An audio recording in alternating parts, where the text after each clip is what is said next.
현주는 25년 전 자신이 내린 결정, 즉 버려진 아이, 무조건적인 사랑의 약속, 피할 수 없는 비극, 누구도 믿을 수 없는 진실로 인해 언젠가 자신의 삶이 완전히 뒤바뀌게 될 것이라고는 꿈에도 생각지 못했다.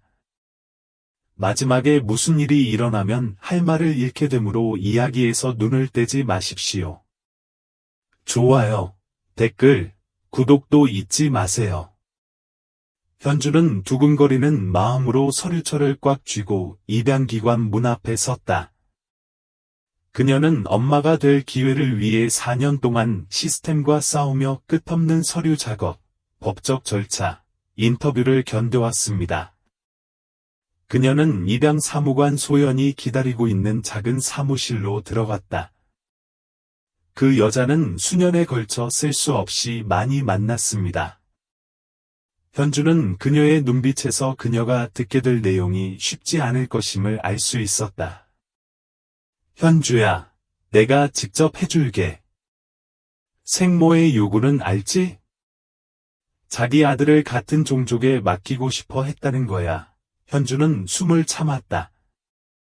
그녀는 이미 이것을 알고 있었습니다. 우리가 찾아보고 연락했지만 아무도 나서지 않았습니다. 오늘 입양하지 않으면 그는 시스템에 무기한 남게 될 것입니다. 그 말이 그녀의 가슴을 무겁게 짓누르는 것 같았다. 두 손을 꼭 쥔 채 시선은 소연의 책상 뒤 벽으로 향했다. 벽에는 웃고 있는 아이들의 사진이 액자에 걸려 있었습니다. 영원한 집을 찾은 아이들, 그들의 밝은 눈은 희망으로 가득 차 있었습니다. 그리고 바로 지금 그녀는 떠날 수 없다는 것을 알고 있었습니다. 이 소년에게는 집이 필요했습니다. 중요한 것은 그것뿐이었다. 소연은 오랫동안 그녀를 바라보다가 고개를 끄덕였다. 그녀는 파일을 가까이 끌어당겨 페이지를 펼친 다음 책상 위로 사진 한 장을 밀어 넣었습니다. 경호를 만나요. 사진을 집어든 현주는 가슴이 뭉클했다. 헝클어진 금발머리와 날카로운 파란 눈을 가진 어린 소년이 그녀를 바라보고 있었습니다. 그의 시선은 날카롭고 조심스러웠으며 어린아이치고는 자기 나이를 너무나 잘 알고 있었습니다. 그는 연약해 보였지만 약하지는 않았습니다. 어린 시절의 평온한 순수함이 아니라 너무 많은 거부와 너무 많은 상실에서 비롯된 회복력. 소연은 그는 위탁 가정을 드나들었다. 고 말했다. 1년 넘게 그를 지켜주는 사람이 아무도 없습니다. 그는 조용하고 내성적이며 쉽게 신뢰하지 않습니다. 현주는 가슴이 답답해지는 것을 느꼈다. 그렇게 어린 아이가 원치 않는다는 것이 무엇을 의미하는지 이미 어떻게 알 수 있겠습니까? 소연은 몇 주 안에 서류 작업을 마무리할 수 있다. 하지만 알아야 할 게 있는데 준비됐나? 라고 말했다. 현주는 다시 사진을 내려다보았다. 만약 그녀가 그렇다고 대답한다면 그녀는 그것이 쉽지 않을 것이라는 것을 알았습니다. 이 소녀는 이전에 버림받은 적이 있었습니다. 그는 신뢰하는데 더디고 이것이 진짜라고 믿기를 꺼릴 것입니다. 하지만 그녀는 이 순간을 위해 너무 열심히 싸웠다.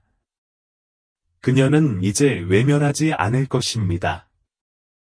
그녀는 고개를 들었고 목소리는 안정적이었다.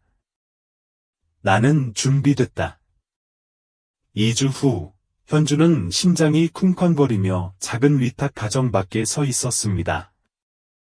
경호를 본 것이 이번이 처음은 아니었지만 오늘은 경호를 집으로 데려갈 예정이었다.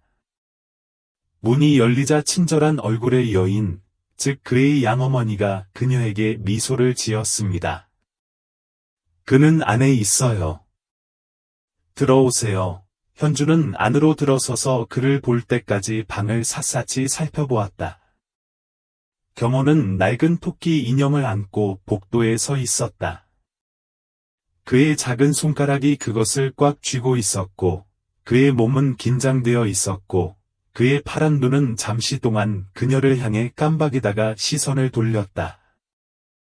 경호야, 와서 새 엄마에게 인사해라. 위탁 어머니가 부드럽게 재촉했다. 그는 움직이지 않았습니다. 그는 그냥 거기 서서 지켜보고 있었습니다.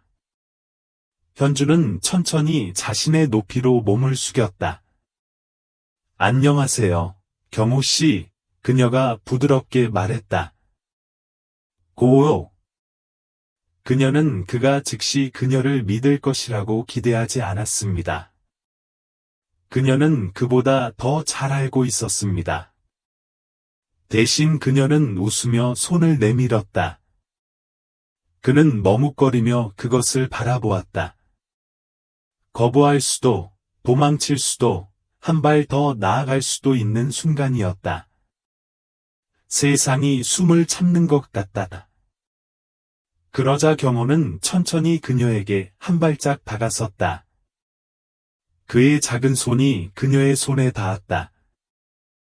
현주는 가슴이 뭉클해지는 것을 느꼈다. 앞으로의 여정은 험난할 것입니다. 그러나 그가 아주 작은 발걸음이라도 기꺼이 내딛는 한 그녀는 결코 그를 포기하지 않을 것입니다. 집으로 가는 길은 조용했다.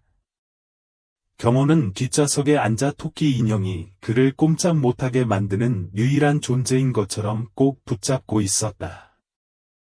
현주는 백미러로 그를 바라보았지만 그는 한 번도 그녀와 눈을 마주치지 않았다. 그녀는 대화를 강요하려고 하지 않았습니다.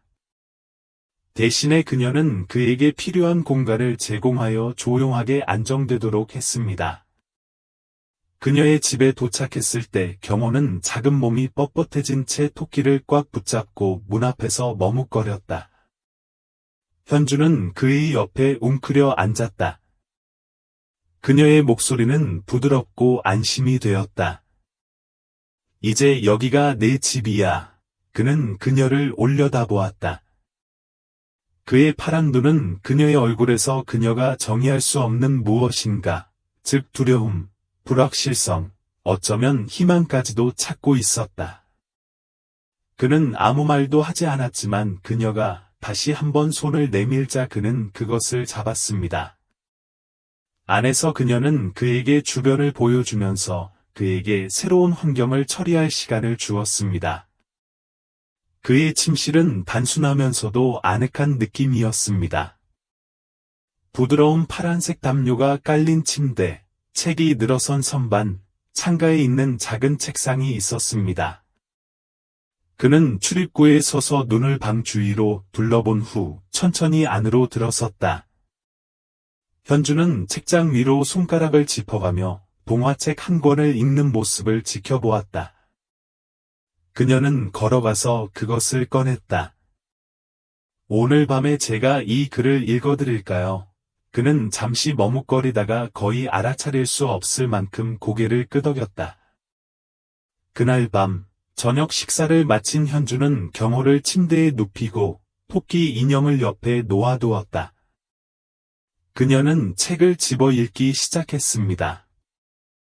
그녀의 목소리는 부드럽고 꾸준하며 참을성 있었습니다.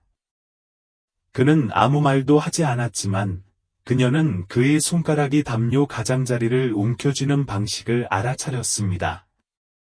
이는 그가 새로운 삶에 느리지만 희망적으로 적응하고 있다는 신호였습니다. 담요는 마치 접지된 것처럼 보입니다. 이야기가 끝날 무렵 그의 눈꺼풀은 무거워졌고 호흡은 느리고 고르게 되었습니다. 현주는 책을 침대 옆 탁자 위에 올려놓고 경호야 잘 자, 라고 속삭였다. 잠시 동안 침묵이 흘렀고 속삭임에 가까운 작은 목소리가 잘 자요, 라고 대답했습니다. 현주는 불을 끄며 혼자 웃었다. 이것은 시작에 불과했습니다. 다음 주는 조심스러운 전진과 작은 승리로 가득 차 있었습니다. 경호는 말을 거의 하지 않았고 대화를 시작하지도 않았지만 주변의 모든 것을 관찰하면서 열심히 경청했습니다. 그는 현주를 방에서 방으로 따라다니며 거리를 유지하면서도 항상 현주를 볼 수 있을 만큼 가까이 있었다. 그녀는 결코 그를 밀어붙이지 않았고 그에게 상호작용을 강요하지도 않았습니다. 대신에 그녀는 그가 시간을 갖도록 허락했습니다. 아침은 조용했지만 예측 가능했습니다. 그녀는 아침 식사를 준비하고 테이블에 그를 위한 접시를 남겨두곤 했습니다. 어떤 날은 바로 식사를 하기도 했고 어떤 날은 그녀가 부엌을 떠날 때까지 기다렸다가 음식을 집어 먹기도 했습니다. 저녁은 더 조용했습니다. 현주는 매일 밤 그에게 책을 계속 읽어줬고 그는 말을 많이 하지 않았지만 거절한 적도 없었다. 오후에 그녀는 그를 공원으로 데려갔습니다. 따뜻하고 화창한 날이었습니다. 웃고 달리고 노는 아이들로 가득한 놀이터. 경호는 그녀 옆에 서서 작은 손가락으로 그녀의 소매자락을 감쌌다. 놀고 싶니? 그는 빠르게 고개를 저으며 뒤로 물러섰다. 괜찮습니다. 그냥 지켜보면 됩니다. 그들은 함께 벤치에 앉았습니다. 그는 아이들에게서 눈을 떼지 않았으나 긴장된 자세를 유지했다. 잠시 후 갈색 곱슬머리의 어린 소녀가 호기심이 가득한 밝은 눈으로 그들에게 달려왔습니다. 안녕하세요. 그녀는 유쾌하게 말했다. 경호야, 놀고 싶어. 현주의 소매를 꽉 잡은 현주의 엄마는 그녀가 미처 대답하기도 전에 다시 전화를 걸어 호기심 어린 눈길을 보냈다. 경호의 창백한 안색, 무언의 질문, 조용한 판단력, 그러나 그녀는 그것을 무시했다. 그녀는 가족이 외모로 정의되지 않는다는 것을 오래전에 배웠습니다. 그날 밤, 그녀는 경호를 침대에 눕혔을 때, 그가 아직 물어볼 준비가 되지 않은 질문들로 가득 찬 푸른 눈으로 열심히 그녀를 쳐다보고 있는 것을 발견했습니다. 다 괜찮아요. 그녀는 부드럽게 물었다. 그는 잠시 머뭇거리다가 토끼를 더욱 꽉 움켜쥐었습니다. 사람들은 왜 우리를 쳐다보는 걸까요? 그 질문에 현주는 가슴이 아프며 천천히 숨을 내쉬었다. 이해하지 못하기 때문이죠. 어떤 사람들은 가족이 특정한 모습을 보여야 한다고 생각하지만 가족은 다양한 모습으로 존재합니다. 중요한 것은 사랑입니다. 경호는 한참 고민한 듯 내가 내 진짜 엄마냐? 고 물었다. 현주의 숨이 턱 막혔다. 그녀는 손을 뻗어 그의 얼굴에 있는 머리카락 한 가닥을 쓸어 넘겼다. 나는 당신을 낳지 않았을지 모르지만 중요한 모든 면에서 나는 당신의 엄마입니다. 그는 바로 반응하지는 않았지만 잠시 후 아주 조금씩 더 가까이 다가갔습니다. 그것은 미묘하고 거의 감지할 수 없는 것이었지만 현주는 그것을 느꼈다. 자신이 주변에 쌓았던 벽에 처음으로 균열이 생긴 것이었다. 그녀는 몸을 굽혀 그의 이마에 부드럽게 키스했다. 잘 자요, 자기야. 이번에는 그의 반응이 더 빠르고 확실해졌습니다. 잘 자요, 엄마. 불을 끄고 문을 닫으면서 그녀는 앞으로 어떤 어려움이 닥쳐도 그 모든 어려움에 직면할 것임을 알았습니다. 왜냐하면 경호는 그녀의 아들이고 그 어떤 것도 그것을 바꿀 수 없기 때문입니다. 세월이 흐르고 경호는 점차 변해갔다.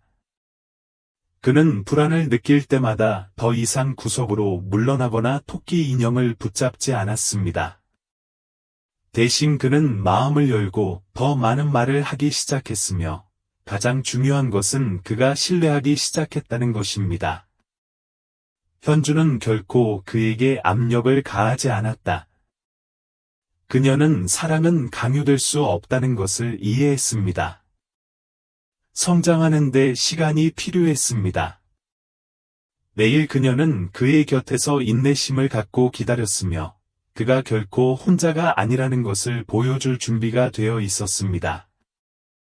경호가 8살이던 어느 날, 현주가 저녁을 요리하고 있는 동안 경호는 부엌으로 들어갔다. 그는 잠시 서서 그녀를 바라보다가 갑자기 나를 입양한 것을 후회한 적이 있나요? 라고 물었다. 현주는 그 질문에 놀라서 잠시 말을 멈추고 그를 돌아보았다. 그녀는 숟가락을 내려놓고 그의 눈높이에 맞춰 무릎을 꿇었다. 절대로, 단 한순간도 경호는 그녀의 눈빛에서 진실을 찾으려는 듯 주의 깊게 그녀를 바라보았다.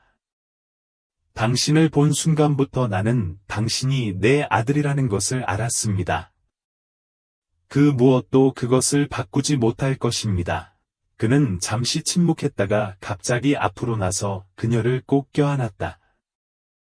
고마워요, 엄마. 현주는 그를 꼭 끌어안고 눈은 흘리지 않은 눈물로 이글거렸다. 이것은 더 이상 한때 구석에 웅크리고 있던 겁에 질린 어린 소년이 아니었습니다. 이 사람은 그녀의 아들이었고 마침내 그 사람이 되었습니다. 자신이 속해 있다는 것을 믿기 시작하면서 그 후 몇 년은 눈 깜짝할 사이에 지나갔습니다. 경호는 똑똑하고 차분하며 예민한 청년으로 성장했다. 그는 여전히 주변의 모든 것을 관찰하는 습관을 갖고 있었지만 더 이상 물러나지 않았습니다. 그는 친구와 취미가 있었고 천천히 세상에서 자신의 자리를 찾았습니다. 경호가 17세가 되던 해, 현주는 병에 걸렸다. 처음에는 그저 피로라고 생각했지만 계속되는 피로와 계속되는 두통, 어지러움으로 인해 그녀는 현실을 직시하게 되었습니다. 그녀가 병원에 갔을 때 의사는 그녀가 말기 신부전증을 앓고 있다는 충격적인 소식을 전했습니다. 이식이 없었다면 그녀는 살아남지 못했을 것입니다. 경호는 가만히 앉아 귀를 기울이며 정신이 번쩍 들었다. 그는 어머니를 바라보며 어머니의 차분한 표정을 보았지만 어머니가 두려움을 숨기고 있다는 것을 알았습니다. 이건 우리가 알아낼 거예요.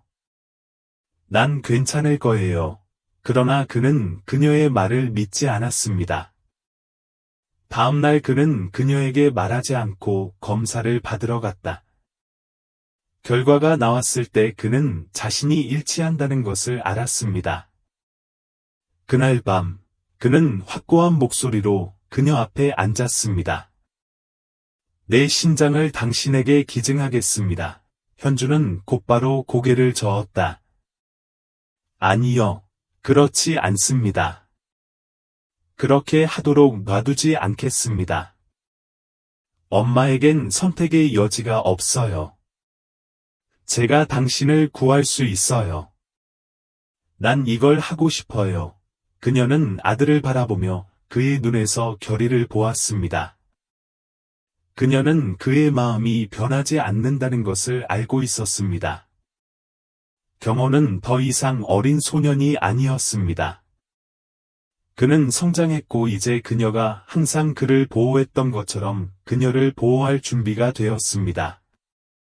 여러 번의 검사 끝에 의사들은 경호가 기증에 적합한 사람임을 확인했습니다. 수술 전날 밤, 그들은 함께 소파에 앉아 오래된 사진 앨범을 넘기고 있었습니다. 엄마는 항상 저를 돌봐주셨어요. 이제 제가 엄마를 돌볼 차례예요. 현주는 그의 손을 잡고 가볍게 쥐었다. 사랑해요, 경호 씨. 나도 사랑해요, 엄마. 수술은 성공적이었습니다. 둘 다 빨리 회복되었습니다. 경호는 퇴원을 거부하고 의사가 집에 돌아가도록 허락할 때까지 곁에 머물렀다. 어느 날 오후 현주가 창가에 앉아 노을을 바라보고 있는데 경호가 다가와 그녀 옆에 앉았다. 내가 처음 집에 왔던 날을 기억해요. 그녀는 웃으며 고개를 끄덕였다.